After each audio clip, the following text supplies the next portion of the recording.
All right, so let's do one more question to finish off, fellas. So Yuri, you want to read it Yeah. off?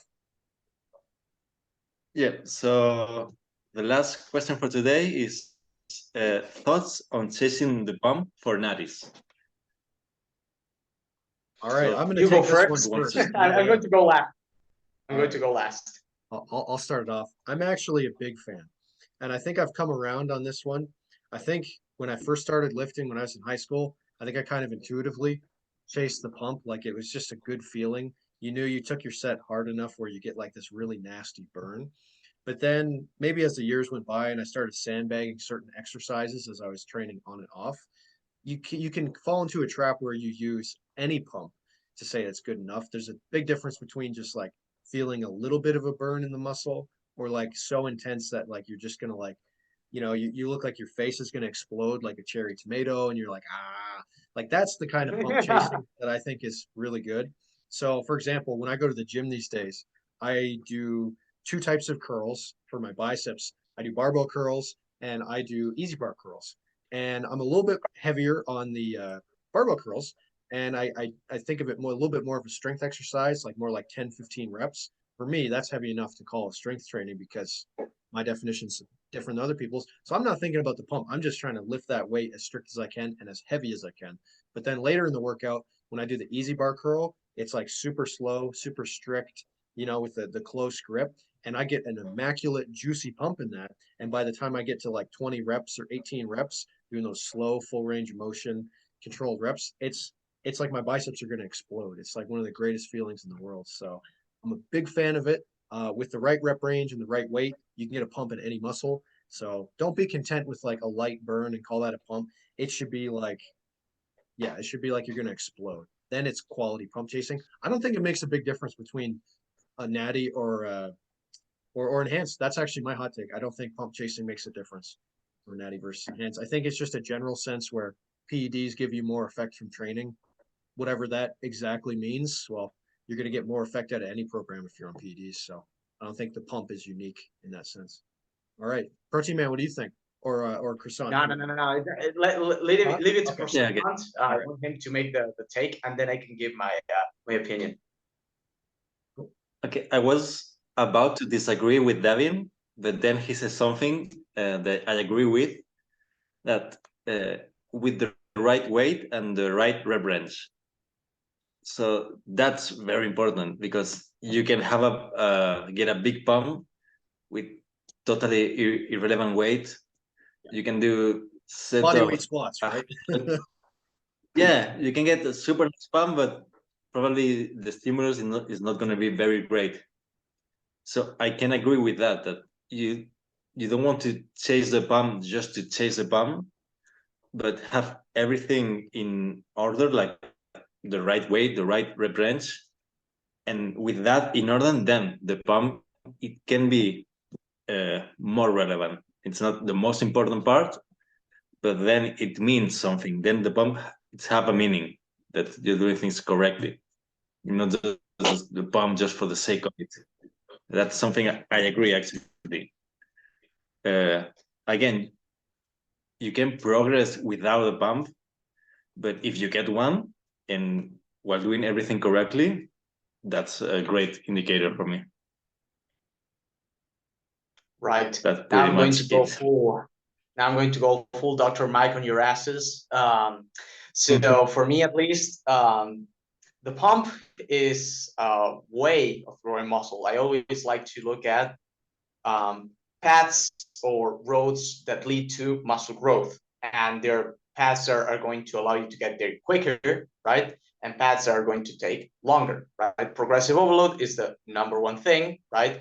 Then you have proximity to failure, right? Then you have stuff like maybe the volume, right? Then you have frequency, like emphasizing volume, emphasizing frequency. I think the pump is like under that, right? I think that pump is a legit way of growing muscle. I just think that it should be placed properly. I would basically equate it to nucleus overload in the sense that you wouldn't do nucleus overload at the expense of your progressive overload, right? Or at your regular volume. if you will. You would add it in as an extra thing that allows you to get like an extra 1% of gains, right? An extra 0.5% of gains. And I think it's totally valid, and especially if it helps you psychologically to keep going in the training. So what I would recommend doing if you like to chase the pump is leave it at the end of the workout and do it for the muscle that you think would benefit the most from the pump. Don't try to do it on every single muscle group, because that's when shit hits the fan and you start chasing the pump with like the pink dumbbells and you look like the Joel Sigman video, you know, he's like on the on the thing for warming up. Yeah, the air thing. You have seen that video,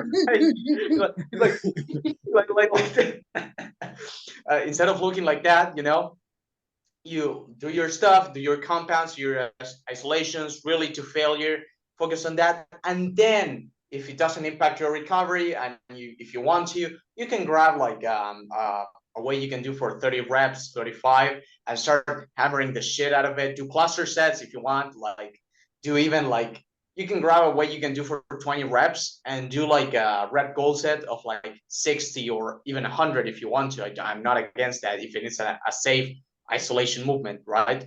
Push-ups, for example, you want to finish your workout for your chest with push-ups, like deficit push-ups or just regular push-ups for sets of 30, 50, just to get that massive chest pump and feel like fucking Serge Nubret. That's totally fine for me. It's going to bring you growth, yeah, a little bit, but it's not going to be like it's not going to be significant. That's what I'm going for. Is if you're going to dive into minutia, yes, you're going to get growth, but it's not that important.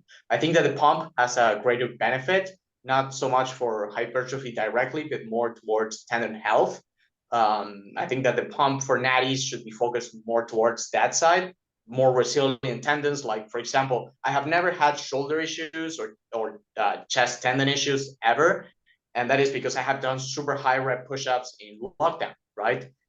For squats, I have never had knee problems, and I used to do 1,000 squats every day in between. I know it sounds crazy, but I used to do that back in 2020. It was awful. It was masochistic as fuck. Did I enjoy it? Fuck yeah, I enjoyed it. But it was, yeah, it allowed me to never have like knee issues because I strengthened that area. The same goes for the elbows, for the shoulders, for the ankles, and stuff like that. So yeah, that's my take. The pump is better for rehab, but it's still going to give you some growth. Just don't prioritize it over the other factors that are more important. And another thing I want to add, it's what John Meadows called the pump exercises. That's something that I do actually in my program. Let's have an exercise that focus on the pump. That's basically focus on the contracted position. It's something that I do on all my programs that I like to always add a pump exercise.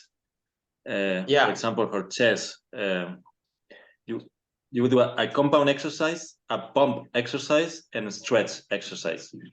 That's how I like to organize my days. So, for example, a bench press, then an incline dumbbell press to really focus on that contracted position to pump, and then it could be a fly or ring push-up to stretch the pec. So, in that sense, it is important for me to have a specific exercise for the pump. But like John Meadows style, not because I'm chasing the pump, but it's an exercise that will give a greater pump.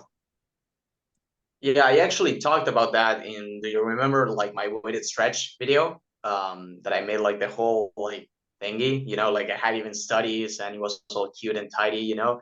I talked about like having the heavy, I think it was heavy stretch pump template, and then I told you that you can do the pump whatever you wanted to for tendon health.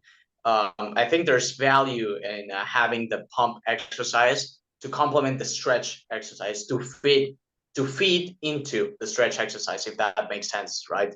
So you can do the pump exercise, as I said, at the end of your session to do some type of metabolite training or to work as a way of nucleus overload, right? But then you can also have it before the stretch exercise to promote tendon health. which I would say is the wiser choice, because for at least for natties, you're not going to get that much out of metabolite training. You're going to get more out of focusing on the stretch. So if you allow your tendons to be prepared for the stretch by doing the pump exercises first, I think that's a valid option. Davin, do you agree? I don't like to get too caught up in like pump, contraction, stretch, squeeze, different things like this. But I think I have a different perspective where it's like smooth, smooth. There's a point where rep ranges in certain exercises, when paired correctly, it's just gonna like each rep is just gonna feel really smooth.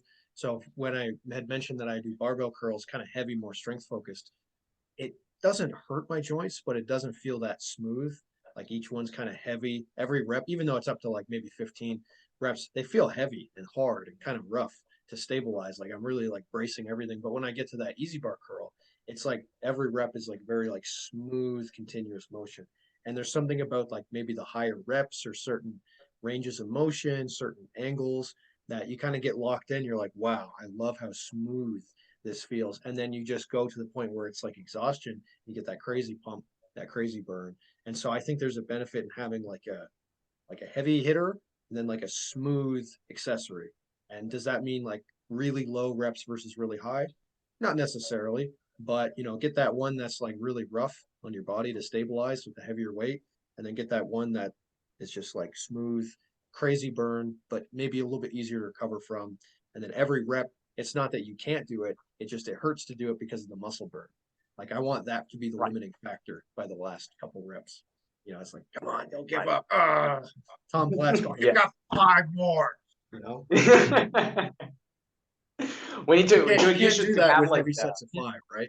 You can't do that. We should do like a white wig, and then we tie it up into a ponytail, and we have you on stringers, are they called, and the shirt, and we have you do like a Tom Platz impression for the next episode. Well, you see me work out in jeans and stuff, so maybe I should get the suit pants and the dress shoes and the suspenders, and then just do heavy squats with that.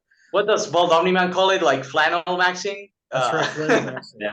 Rip the sleeves off. That I should try that. I'm going to do polo shirt maxing. That's going to get the girls at the gym, or the dudes, who knows.